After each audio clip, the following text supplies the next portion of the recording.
फिर हम आगे बढ़ते हैं। बाधा उत्पन्न करने वाले दोष मतलब रुकावट। जो मूर्ख योगी उक्त दोषों की उपेक्षा करता है उसके योगाभ्यास में निम्न बाधाएं आती हैं, जैसे बधिरता, जड़ता, स्मृति का नाश, गूंगापन, अंधापन या ज्वर की उत्पत्ति होती है।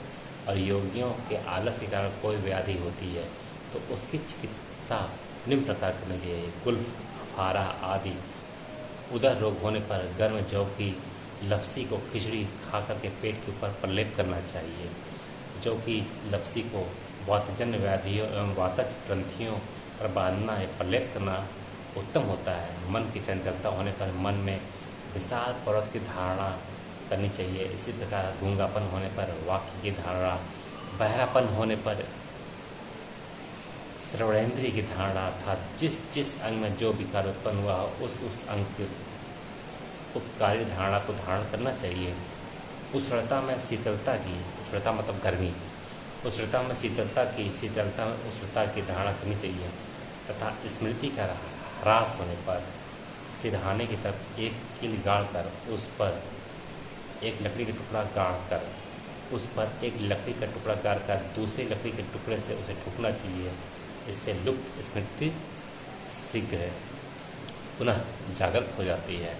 अथवा स्मृति ह्रास होने पर पृथ्वी, आकाश, वायु और अग्नि की धारणा करनी चाहिए।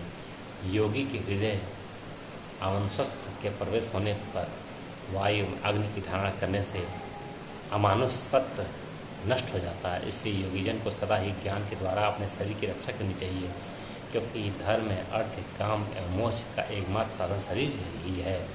प्रवृत्ति, लक्षण, आख्यान और विस्मय से योगियों के विज्ञान का क्षय होता है। इसे प्रवृत्ति को गुप्त ही रखना चाहिए। चंचलता, आरोप, अनिष्ठुरता, देह में सुगंध का संचार, मूत्र एवं मल की अल्पता, कांति, प्रसाद, माधुर्य तथा सौम्यता, ये सब योग प्रवृत्ति के प्रथम चरण है।